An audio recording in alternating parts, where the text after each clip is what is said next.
मेरा नाम मंजरी है। मैं ये दुख भरी कहानी आप सभी के साथ शेयर करना चाहती हूँ। ये कहानी जेल के पीछे की एक 15 साल की मुजरिम लड़की की कहानी है। आखिर मुजरिम लड़की ने आईजी के कान में ऐसा क्या कहा कि वो उसकी बात सुनकर लड़की के पैरों में गिर पड़ा। जानकर आपकी भी रूह कांप उठेगी। आज तो आईजी साहब के लिए जैसे कयामत आ गई थी। इस लड़की की बात पर करंट खाकर पीछे हटा। उसकी बात सुनकर उसे बहुत जोर से झटका लगा था। उसने कहा, नहीं नहीं, ऐसा नहीं हो सकता। वो डर से सर हिलाता हुआ पीछे दीवार की ओर खिसक रहा था और वो उसके सामने खड़ी हंस रही थी। और वो जो उसकी बेटी से भी छोटी उम्र की थी, वो उसके साथ कैसी अनोखी बात कर रही थी। ऐसा कैसे हो सकता है? ऐसा भी होता है दुनिया में। ये कोई फिल्म की कहानी नहीं थी, ये उसकी ज़िंदगी थी, एक हकीकत भरी ज़िंदगी, एक जीते जागते इंसान की ज़िंदगी। मगर उसे ऐसा लग रहा था वो किसी कहानी का किरदार बन गया है। ये मोड़ भी उसकी ज़िंदगी में किसी फिल्म की तरह ही आया था। कितने ही पल लगे थे उसे खुद को संभालने में। वो फिर से उस लड़की के पास गया और उसने फिर वही सवाल पूछा, इसकी पहचान के बारे में, उसके परिवार के बारे में और उससे इस जुर्म के बारे में जो उसने बताया था। मगर लड़की का जवाब अभी भी वही था जो उसके चुने हुए लोगों के लिए काफ़ी था। वो लड़की जो उसके सामने मुजरिम बने खड़ी थी, जिसने कत्ल जैसा संगीन जुर्म किया था, जो उसकी बेटी की उम्र की थी, जिसके हाथों में हथकड़ियाँ थीं और जो शक्ल से बहुत मासूम लगती थी। मगर उसकी आंखें उसके चेहरे का साथ नहीं देती थीं। उसकी आंखें कुछ और ही कह रही थीं। और अगर कोई नज़र परखने वाला होता तो उसकी आंखों में लिखी हुई दास्तान आसानी से पढ़ सकता था। मगर वो चेहरा परखने वाला नहीं था, लेकिन समझदार भी नहीं था। मगर वो चेहरा जाना पहचाना ज़रूर था। उसे नौकरी करते हुए बहुत साल हो गए थे। वो हर तरह के लोगों से मिला था और वो अच्छी तरह से जान गया था कि ये लड़की सच कह रही है। मगर उसका सच उसकी जान लेने लगा था। उसका दम घुटने लगा था। वो वहाँ पर उसकी तफ्तीश करने आया था। मगर अब उसे ऐसा लग रहा था वो उससे ज़्यादा कोई सवाल नहीं कर सकता और ज़्यादा उसका सामना भी नहीं कर सकता। वहाँ से वो घर आ गया। आज वो अपने कमरे में बैठा खिड़की खोले आंगन में देख रहा था और साथ में अपने वर्तमान के झरोकों में झांक रहा था। जब उसकी बेटी उसके कमरे में आई, कुछ दिन पहले ही उसने अपनी बेटी की शादी की थी। वो अपने घर में बहुत ही ज़्यादा खुशहाल रहती थी। इसका अंदाज़ा उसके खिलखिलाती हुई आवाज़ से हो जाता था। जब वो बात बात पर हंसती और खूब खिलखिलाकर हंसती। उसने अपने बाप को हमेशा से ऐसा ही देखा था। बहुत ही सुलह और नरम मिजाज और काफ़ी हद तक उसको तन्हाई पसंद थी। उसने कभी भी अपने माँ बाप को आपस में लड़ते झगड़ते हुए नहीं देखा था। उसकी माँ अक्सर गुस्सा कर जाया करती थी और उसे गुस्से में डांट भी दिया करती थी। मगर पिता को उसने कभी भी गुस्से में नहीं देखा था। मगर उनकी एक बात से उसे बहुत ही ज़्यादा हैरानी हुई थी। वो काफ़ी हद तक तन्हाई पसंद करते थे और हद से ज़्यादा शांत भी रहते थे। ऑफिस से घर आने के बाद वो अपना सारा टाइम दोनों माँ बेटी के साथ गुजारते थे। मगर रोशनी को ऐसा लगता था जैसे वो उनके साथ होते हुए भी उनके साथ नहीं है, जैसे उन दोनों से बहुत दूर है। ऐसा लगता था जैसे कोई बात है जो उसके पिता को परेशान करती है, मगर वो उसे अपने शब्दों में जाहिर नहीं कर सकती थी। कई बार उसने दबे हुए शब्दों में अपने पिता से इस बारे में पूछा था और वो हमेशा उसको टाल दिया करते थे। वो हर मुमकिन तौर पर कोशिश करते थे कि वो अपने गुजरे हुए कल को भूल जाएं, मगर उन्हें अपना गुजरा हुआ कल लाख कोशिश करने के बावजूद भी नहीं भूला जाता था। कोई ना कोई ऐसी बात हो जाती थी जो उन्हें उसकी याद दिला दिया करती थी। कभी कोई बात, कभी कोई चीज़, कभी कोई शब्द उसको पुतला बनाकर उनकी नज़रों के सामने लाकर खड़ा कर देता था और वो फिर बेबसी की मूरत बने उसको देखने लगते थे। उनकी मोहब्बत की दास्तान भी अजीब थी। इसे पाकर भी उन्होंने अपने हाथों से खो दिया था। अगर वो चाहते तो सारी ज़िंदगी उसके साथ गुजार सकते थे, मगर उनकी मजबूरी उनके आड़े आ गई थी और अपनी बुज़दिली और मजबूरी के हाथों उन्होंने अपनी मोहब्बत को गंवा दिया। आज भी वो अपनी पुरानी यादों की गमज़दा दास्तान खोले बैठे थे। जब उनकी बेटी रोशनी उनके कमरे में आई और उनके सामने धीरे से बैठकर उनसे पूछने लगी कि पिताजी, क्या बात है, आप इतने परेशान क्यों रहते हैं? ऐसी कौन सी बात है जो आपको परेशान करती है? बेटी की बात पर उनकी आंखें नम हो गईं। उन्होंने बड़ी मुश्किल से अपने जज्बात को काबू में रखा और उससे कहा कि ऐसी कोई बात नहीं है, बस वो थोड़े थके हुए हैं, इसीलिए कमरे में आकर बैठ गए। वो उसे क्या बताते कि आज उन पर कैसी कयामत टूटी है। उनके अतीत से जुड़ी हकीकत उनके सामने आ खड़ी हुई है और उनकी बेबसी उनका जैसे कोई तमाशा देख रही थी। उसने अपनी बेटी से अपनी आंखों की नमी छुपाने के लिए चेहरे का रुख मोड़ लिया था, मगर वो उसी की बेटी थी और माँ से ज़्यादा अपने पिता के करीब थी और अपने पिता से बहुत मोहब्बत करती थी। उसने कहा कि आज मुझे बताइए, आखिर ऐसी कौन सी बात है जो आपको इतना परेशान कर रही है? जवाब दीजिए पिताजी, ऐसी कौन सी परेशानी है जो आपको चैन लेने नहीं देती? मुझ पर भरोसा रखिए पिताजी, मैं आपका राज अपने तक ही रखूंगी। आज उसका दिल भी गम से फट रहा था। आज वो खुद को बहुत थका हुआ और बहुत अकेला महसूस कर रहा था। वो चाह रहा था कि कोई ऐसा हो जो उसका करीबी हो और उसके गम को बांट ले। बेटी से बढ़कर उसके लिए कौन इतना करीब हो सकता था? कौन उसके दर्द को और उसकी तकलीफ को समझ सकता था? उसने अपना अतीत अपनी बेटी पर और उसके सामने उसको बताना शुरू कर दिया, ये जाने बगैर कि उसकी बीवी भी दरवाजे पर खड़ी है और सब कुछ सुन रही है। जब उस वक्त मेरी पढ़ाई पूरी हो चुकी थी, उसके बाद मैं पुलिस में भर्ती हुआ था, तो मेरी माँ को मेरी शादी की बहुत ज़्यादा ख्वाहिश होने लगी थी। वो जल्द से जल्द मेरे सर पर सहरा सजाने की ख्वाहिशमंद थी और वो अपनी सहेली की बेटी को बहू बनाना चाहती थी। उन्होंने मुझसे मेरी पसंद के बारे में पूछा था, मगर मैं किसी को भी पसंद नहीं करता था। मैंने ये सारे फैसले उन पर छोड़ दिए थे कि माँ, जैसा आप चाहेंगी, जहाँ आप चाहेंगी, मैं वहीं पर शादी कर लूँगा। मेरे इस फैसले से मेरी माँ बहुत ज़्यादा खुश हुई थी और फिर उन्होंने चट मंगनी और पट ब्याह वाला मामला करके मेरी शादी जल्द से जल्द कर दी थी। शादी के बाद मैं बहुत खुशहाली की ज़िंदगी गुजार रहा था। मुझे तुम्हारी माँ से किसी किस्म की कोई शिकायत नहीं थी। जब तुम 4 साल की थी तब मेरा तबादला मेरठ की तरफ हो गया था। मेरी इतनी कोशिश के बावजूद भी मैं अपना तबादला रोक नहीं सका था और जब मैं वहाँ पर गया तो वहाँ की खूबसूरती और दिलकशी में खोकर ही रह गया।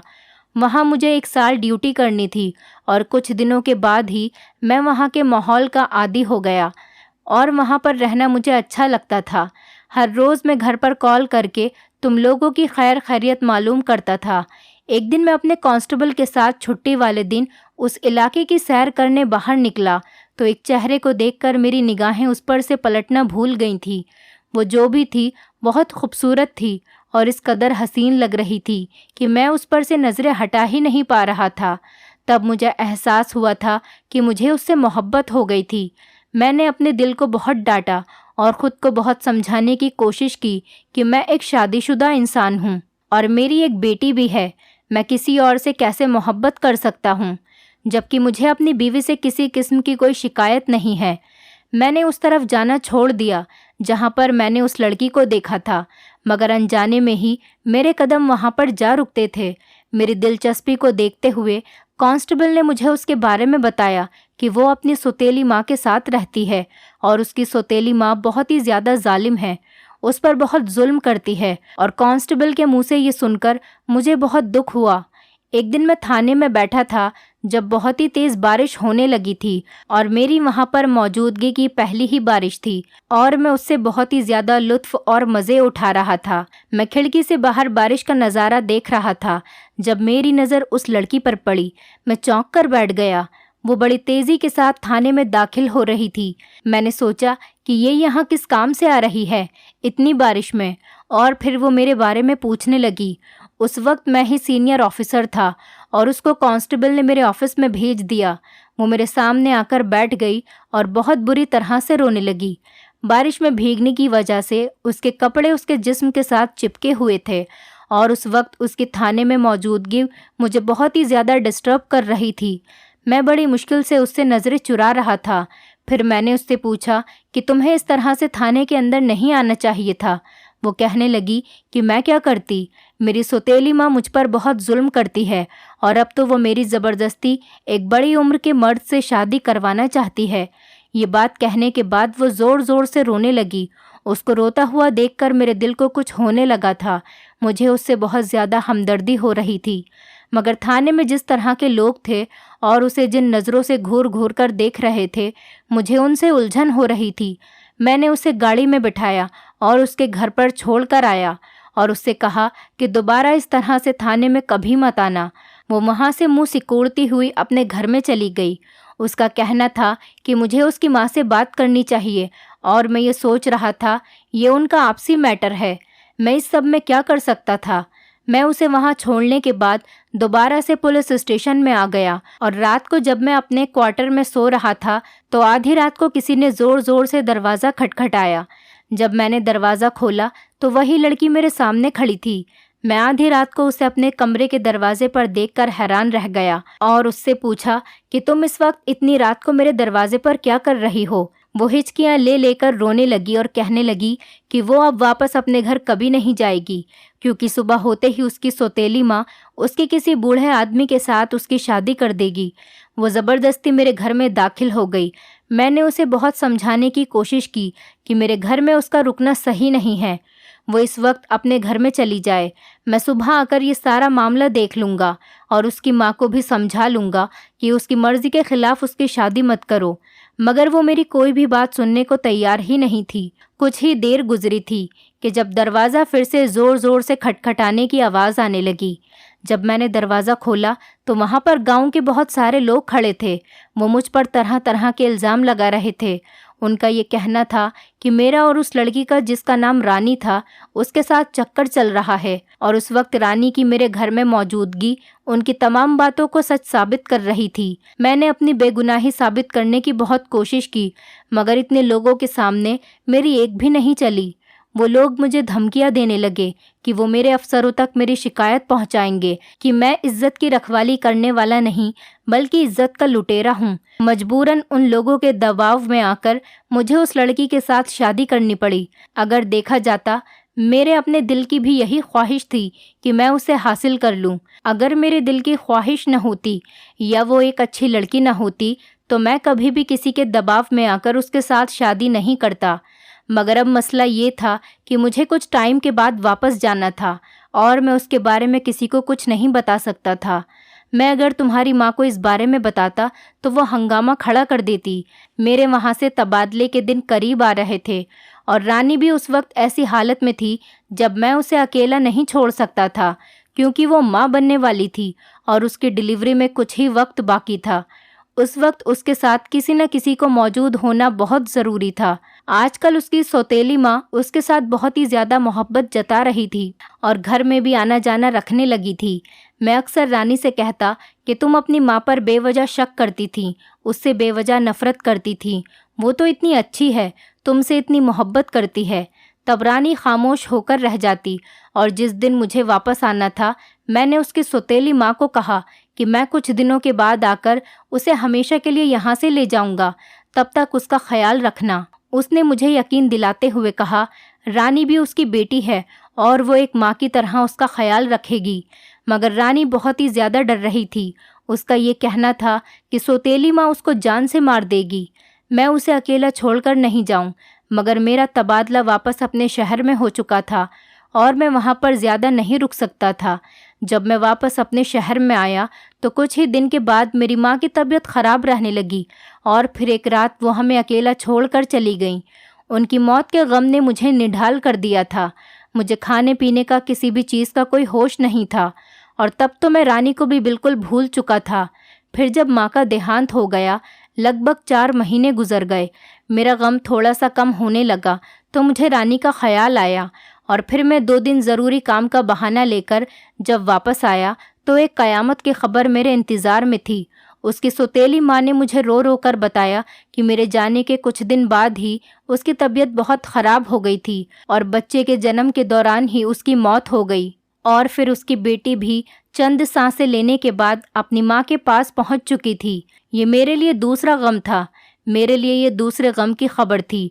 और जब मैंने इधर उधर से पूछा तो उसकी खबर के बारे में मुझे सच पता चल गया था कि वाकई बच्चे के जन्म के दौरान उसकी मौत हो गई थी। और फिर मैं अगले दिन वापस आ गया वहाँ पर, और मेरे लिए रह क्या गया था।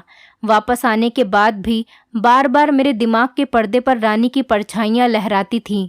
उसकी आखिरी बात मुझे याद आती थी कि मुझे अकेला छोड़कर मत जाओ। अगर तुम मुझे अकेला छोड़कर चले गए तो फिर कभी मेरी शक्ल नहीं देख सकोगे। मैं आज तक ये सोचता हूँ कि उसने मुझे ये क्यों कहा था। उसे कैसे ये खबर पता थी कि वो मुझसे फिर कभी नहीं मिल पाएगी, या फिर ये उसका वहम था जो सच साबित हो गया था। और फिर वापस आने के बाद मैंने खुद को अपनी इस गलती के लिए कभी माफ़ नहीं किया। साथ साथ मैंने अपनी पढ़ाई का सिलसिला भी जारी रखा, तो खुद को मैंने बहुत ही व्यस्त कर लिया था। धीरे धीरे मैं तरक्की करता गया और फिर मैं आईजी के ओहदे पर पहुंच गया। मगर इस तमाम सालों में मैं उसे भूल ही नहीं पाया था। उसका चेहरा आज भी मेरी आंखों में और मेरे दिमाग के पर्दों में एक तस्वीर की तरह बनकर रह गया था। मैं बार बार उसे याद करता था और अक्सर मुझे अपनी आंखों की नमी छुपाना मुश्किल हो जाता था। मैंने उससे सच्ची मोहब्बत की थी। मैं उसको दिलो जान से चाहता था। मैं उससे और उसकी कही हुई बात से आज तक पछतावा कर रहा हूँ। मैं बुज़दिल क्यों था? मैं उसके और अपने रिश्ते को दुनिया के सामने क्यों नहीं बयान कर सका? क्यों मैंने अपना रिश्ता सबसे छुपाया? जब मेरी बीवी थी, मैं उसके साथ शादी कर चुका था, तो मुझे उसे सबके सामने अपने आप अपना लेना चाहिए था। ये एक ऐसा पछतावा है जो मेरे लिए रोग बन चुका है, और अब एक ऐसी हकीकत मुझ पर आन पड़ी है जिसकी वजह से मैं खुद से भी नज़रें चुराने पर मजबूर हो गया हूँ। मैं खुद से शर्मिंदा हो गया हूँ। काश अगर मैंने उसकी सौतेली माँ पर उस दिन भरोसा ना किया होता, तो काश उसकी बात की भी तस्दीक की होती कि मेरी पत्नी के बाद मेरा बच्चा भी दुनिया से चला गया था, तो आज मेरे साथ यूं ना होता। ये बात कहने के बाद वो हिचकियाँ लेकर रोने लगे थे। उनकी बेटी की आंखें भी नम हो गई थी। वो कहने लगी, पिताजी, जो होना था इन सबको मुकद्दर का खेल समझकर भूल जाइए। आईजी साहब उसकी बात सुनकर कहने लगे, मैं उसे मुकद्दर की बात समझकर भूल चुका था, मगर मैं ये भी भूल चुका था कि मुकद्दर के खेल भी बड़े निराले होते हैं। मेरे साथ भी मुकद्दर ने एक अजीब खेल खेला था। उनकी बेटी कहने लगी, पिताजी, मुझे बताइए क्या हुआ है। तो वो उसे बताने लगे कि उनके पास में एक कत्ल का केस आया था, जिसमें एक लड़की ने एक लड़के को कत्ल कर दिया। और जब आईजी साहब उस लड़की से पूछताछ करने गए और उसे देखकर चौंक गए, क्योंकि उसकी शक्ल बहुत ज़्यादा रानी से मिलती जुलती थी, और वो लड़की भी उन्हें देखकर हैरत में रह गई थी। जैसे उसने वहाँ देखकर उनकी मौजूदगी का यकीन न हुआ, तो फिर उसके होंठों पर तेज़ मुस्कुराहट फैल गई थी। आईजी तो उसकी शक्ल देखकर ही हक्का बक्का रह गए थे। कोई इंसान किसी दूसरे इंसान से इतनी हद तक कैसे मिल सकता है? और फिर जब उन्होंने उस लड़की से पूछताछ करना शुरू किया, तो उसने बताया कि वो रानी की और उनकी बेटी है। ये सुनकर ही वो वहाँ से चले आए और उसके बाद उसे कोई सवाल कर ही नहीं सके। अब तो तीनों ही अपनी जगह पर खामोश थे। उनकी बीवी सोच रही थी कि वो कमरे में जाकर उनका दुख बांटे या खामोशी से उनका भरम कायम रहने दे। फिर उन्होंने हमेशा की तरह खामोशी को कायम किया और वहाँ से हट गईं। और बेटी ये सोच रही थी कि वो अपने पिता को हौसला कैसे दे। जिस पिता ने अपनी औलाद को बचपन में मरा हुआ समझ लिया था, वो अब उनके सामने न सिर्फ जिंदा हालात में मौजूद थी, बल्कि एक मुजरिम की हैसियत से उनके सामने खड़ी थी। उसके गम का अंदाज़ा लगाना मुश्किल नहीं था। अगले दिन वो हिम्मत करने के बाद दोबारा से अपने ऑफिस में गए और उस लड़की को बुलाने के लिए कहा।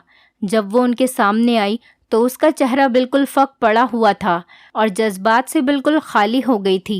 आईजी साहब ने उससे बैठने के लिए कहा और उससे कहा कि तुम मुझे सब कुछ बताओ। बचपन से लेकर अब तक तुम कहाँ रह रही थी और तुमने ये कत्ल क्यों किया? तुम बहुत छोटी सी हो। इतनी छोटी उम्र में कत्ल जैसा संगीन जुर्म कैसे कर सकती हो? वो जब बोलने पर आई तो उसका एक एक शब्द जैसे उसके गमों में डूबा हुआ था। उसने कहा, मैं जब पैदा हुई थी तो मैंने सिर्फ अपनी नानी का चेहरा देखा। नानी के अलावा मैं किसी से भी रिश्ते से कोई मतलब नहीं रखती थी। मगर जब मैं बड़ी हुई तो मेरी हैरत में इजाफा होता गया कि नानी बाकी नानियों जैसी नहीं थी। मेरी सहेलियों की जो नानी थी उनसे बहुत प्यार करती थी, उनके बहुत ज़्यादा लाड नखरे उठाती थी, जबकि मेरी नानी तो मुझे बहुत मारती थी, मुझ पर बहुत जुल्म करती थी। उनका कहना था कि मैं उनके लिए मुसीबत हूँ। मुझे नानी की ज़ुबानी ही पता चला था कि मेरी माँ मेरे जन्म के दौरान ही मर गई थी और फिर उसके मरने के काफ़ी दिन बाद मेरे पिता वहाँ पर आए थे। मगर मेरी नानी ने उनसे झूठ बोल दिया था कि मैं भी माँ के साथ मर चुकी हूँ, और अब वो इस बात पर पछतावा करती थी कि उन्हें मुझे मेरे पिता के साथ भेज देना चाहिए था। उन्हें मेरी जिम्मेदारी उठाना बहुत मुश्किल लग रही थी। जब मैं बड़ी हुई तो उन्हें अपनी ये जिम्मेदारी हल्की होती हुई महसूस हुई, क्योंकि वो घर के सारे कामकाज मुझसे करवाती थीं। मुझे मोहल्ले वालों से पता चला कि मेरी माँ के साथ भी वो बहुत जुल्म करती थी। मेरी माँ को भी उसने छोटी सी उम्र में ही बहुत से काम पर लगा दिया था और खुद सारा दिन बिस्तर तोड़ती रहती थी। फिर मोहल्ले वालों की ज़ुबानी ही मुझे ये भी पता चला था कि आप दोनों की शादी कैसे हुई थी। मैंने इंटर तक बहुत मुश्किल से पढ़ाई पूरी की थी। नानी का मुझे पढ़ाने का कोई इरादा नहीं था। उस वक्त 5वीं कक्षा में पढ़ती थी जब उन्होंने मुझे लोगों के घरों में काम करने पर लगा दिया था। उनका कहना था कि वो सारी ज़िंदगी मेरी माँ को भी खिलाती रही है। अब उनकी बूढ़ी हड्डियों में इतना दम नहीं है कि वो मेरी जिम्मेदारी भी उठा सकें। मैं मेहनत से और काम से जी चुराने वालों में से नहीं थी, बल्कि मैं तो बहुत ही मेहनत और लगन के साथ अपना काम किया करती थी। मगर मैं जिस घर में काम करती थी वहाँ के मालिक की मुझ पर बुरी नज़र थी और वो मेरे साथ गलत तरीके से बात करते थे। जब मैं यह बात आकर नानी को बताती थी तो वो मुझसे कहती थी कि आजकल के ज़माने में तो ये आम बात है। अगर वो तुझे कुछ कहता है तो सुन लिया कर, वो तुझे खा नहीं जाएगा। तब मैं सोचती थी, अगर मेरी सगी माँ होती तो क्या वो भी मुझे ऐसा ही कहती। नानी के पास ही मैंने आपकी और माँ की तस्वीर देखी थी और फिर उसे अपने पास संभाल कर रख लिया था और हर रात उस तस्वीर को अपने सीने से लगाकर सोती थी। मैं आपको बहुत ज़्यादा याद करती थी। जब भी मुझे कोई छेड़ता था या तंग करता था तब मुझे आपकी बहुत याद आती थी। और उस वक्त मैं इंटर में थी जब हमारे इलाके में एक आदमी आया था। वो मुझसे काफ़ी बड़ा था। वो मुझे देखते ही मुझ पर आशिक हो गया था और उसने मेरा रास्ता रोककर मुझसे बात करने की कोशिश की, मगर मैं उसे देखकर डर गई और भागते हुए अपने घर पर आ गई। मगर तब मैं बहुत ही ज़्यादा डर गई थी। जब शाम को ही मैंने उसे अपने घर पर देखा तो वो मुझे देखकर अजीब अंदाज में मुस्कुराते हुए नानी के पास चला गया था और नानी को उसने राज़ी कर लिया था।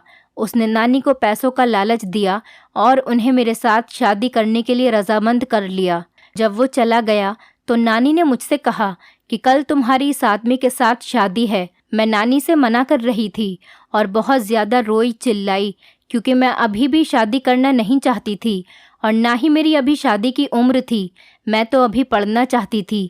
मैंने नानी की बहुत ज़्यादा मिन्नतें की, मगर उन्होंने मेरी एक भी नहीं सुनी। उन्हें भी ये डर था कि मैं भी एक दिन अपनी माँ की तरह भाग जाऊंगी। इसलिए उन्होंने मुझे कमरे में बंद करके बाहर से दरवाज़ा बंद कर दिया और अगले दिन मेरी ज़बरदस्ती शादी करने के बाद मुझे उसके साथ विदा कर दिया। वो मुझे लेकर इस शहर में आ गया था। उसका रवैया मेरे साथ बस ठीक ही रहता था। धीरे धीरे मैं अपनी किस्मत से राज़ी होने लगी थी और ख़ुद को वहाँ पर रहने के लिए दिमागी तौर पर तैयार करने लगी थी, क्योंकि मैंने अब हमेशा ही इसी के साथ रहना था। मगर कुछ दिन ही गुजरे थे जब उसके कमरे में अय्याश किस्म के लोगों का आना जाना शुरू हो गया। पहले तो मैं सिर्फ उनसे हाय हेलो करने के बाद वहाँ से चली आती थी, मगर अब वो मुझे इस बात पर तैयार करने लगा कि मैं उसके दोस्तों के साथ बातचीत किया करूं। और फिर उसका एक दोस्त उसकी गैर मौजूदगी में घर आता था तो मैंने दरवाज़ा ही नहीं खोला और उससे कहा कि जब वो घर में आए तो तुम भी तभी आना। शाम को जब मेरे पति घर पर आया तो बहुत ज़्यादा गुस्से में था। मुझसे कहने लगा, तुमने आज मेरे दोस्त के लिए दरवाज़ा क्यों नहीं खोला? मैं उल्टा उसी से पूछने लगी कि मैं घर में अकेली थी, मेरा उसको अंदर बुलाने का क्या मतलब बनता था। उस वक्त वो खामोश हो गया, मगर कुछ दिन के बाद वो मुझे इस बात पर सताने लगा कि मैं उसके दोस्तों के साथ गलत ताल्लुक़ बनाऊं। जब मैंने उस बात से इनकार कर दिया वो मुझ पर हाथ उठाने लगा और फिर वो मुझे ज़बरदस्ती लोगों के सामने पेश करने लगा। उस दिन जब वो नशे की हालत में था तो मैंने उसे कत्ल कर दिया। अगर मैं उसे ख़त्म नहीं करती तो वो मुझे ऐसे ही हमेशा सताता रहता और अपने दोस्तों के सामने मुझे रुस्वा करता, मेरी इज्जत का सौदा करता रहता। ये सब सुनकर उसके बाप की आंखों में आंसू आ गए थे। पूछताछ पूरी हो गई थी, सारी बात बिल्कुल सामने आ गई थी। इस लड़की ने अपनी जान और इज्जत बचाने के लिए अपने पति का कत्ल किया था। आईजी साहब ने फैसला किया कि वो अपनी बेटी को बचाने के लिए हर मुमकिन कोशिश करेंगे, मगर वो उसकी नानी को भी ज़रूर सबक सिखाना चाहते थे, जिसने उनसे झूठ बोला था और उनकी बेटी की ज़िंदगी बर्बाद कर दी थी। मगर जब वो वहाँ पर गए तो पता चला कि वो अब इस दुनिया में नहीं रही। उनके अंदर गुस्से का एक लावा था जो भड़क रहा था। उन्होंने अच्छे से अच्छा वकील किया कि उसमें गीता की कोई गलती नहीं है, उसने ये कत्ल दबाव में आकर किया था। अदालत ने उसे 6 साल की कैद की सज़ा सुनाई थी और 6 साल पूरे होते ही वो उसे अपने घर में ले आए थे और फिर उन्होंने अपनी बीवी से ये कहकर उससे मिलवाया था कि ये उनकी बेटी है। और फिर उनकी बीवी ने उसका बहुत अच्छे से स्वागत किया और उसके साथ वैसा ही सुलूक करने लगी जैसे वो अपनी सगी बेटी के साथ करती थी। गीता बहुत ही ज़्यादा खामोश रहती थी। वो बहुत ही कम बात किया करती थी। एक दिन जब उससे उसकी सौतेली बहन रोशनी ने उसकी इस कदर खामोशी की वजह पूछी तो वो कहने लगी कि मैंने सारी ज़िंदगी माता पिता के साए के बिना ही गुजारी है, उनकी मोहब्बत और प्यार के बग़ैर गुजारी है। और अब जब अपने पिता के घर में आई हूँ तो मुझे अंदाज़ा हुआ है कि बाप का सहारा कितना मजबूत होता है। कोई इंसान की तरफ मैली निगाह उठाकर देखने की जुर्रत ही नहीं कर सकता। और अगर आज मैं भी तुम्हारे साथ इस घर में पली बड़ी होती तो मेरी ज़िंदगी भी बहुत अलग होती। रोशनी ने उसे गले लगा लिया और उसे तसल्ली दी, तुम फिक्र मत करो, अब सब कुछ ठीक हो जाएगा। सब लोगों ने उसे कहा था कि अगर तुम आगे अपनी पढ़ाई शुरू करना चाहती हो तो पढ़ सकती हो, हमें इस बात पर कोई एतराज़ नहीं है। मगर गीता ने यह कहकर इनकार कर दिया कि अब उससे पढ़ा नहीं जाता, उसे अब कुछ भी याद नहीं रहेगा। आईजी साहब उसके फ्यूचर की वजह से बहुत परेशान रहते थे। फिर उनकी मुलाकात उनके एक पुराने दोस्त से हुई जिन्होंने गीता को देखा और उसके बारे में आईजी साहब से गीता का रिश्ता मांगा। और जब आईजी साहब ने उनको गीता के अतीत की बातें बता दी तो वो कहने लगे कि मैं इसे अपनी बहू बनाना चाहता हूँ, मुझे पुरानी बातों से कोई मतलब नहीं है। लेकिन आईजी साहब ने उन्हें सब कुछ बता दिया था, उनसे कुछ भी नहीं छुपाया। सारी बातें बताने के बाद उन्होंने उन्हें आगाह कर दिया था कि कल को अगर कोई बात उनको पता चले तो वो उनसे कोई शिकवा न करें। मगर उनका ये कहना था कि जब से उनके बेटे ने गीता को देखा है तभी से उसकी यही ज़िद है कि उसे शादी करनी है तो इसी लड़की से करेगा। ये सुनकर आईजी सर को दिली सुकून हो गया था और उन्होंने गीता से उसकी मर्ज़ी पूछने के बाद उसकी शादी उसकी मर्ज़ी के मुताबिक बहुत ही जल्द करने की ठान ली। लेकिन गीता इस बात से बहुत परेशान थी। उसका पति, उसके ससुराल वाले उसके साथ न जाने कैसा सलूक करेंगे। मगर उसकी तमाम शक गलत साबित हुए क्योंकि वो लोग बहुत अच्छे थे और उसका बहुत ज़्यादा ख्याल भी रखते थे। फिर कुछ ही दिनों बाद गीता की शादी कर दी गई और गीता अपने घर में खुशी खुशी रहती है। उसकी ज़िंदगी में जो कुछ भी हुआ था वो उन सबको भुला चुकी थी और अपनी नई ज़िंदगी की शुरुआत बहुत अच्छे तरीके से कर रही थी। दोस्तों, उम्मीद करती हूँ आपको हमारी कहानी पसंद आई होगी। कहानी पसंद आई है तो वीडियो को लाइक करें, चैनल पर नए हैं तो चैनल को सब्सक्राइब करें और हाँ, नोटिफिकेशन बेल को ज़रूर दबाएं ताकि अगली अपडेट सबसे पहले आपको मिले।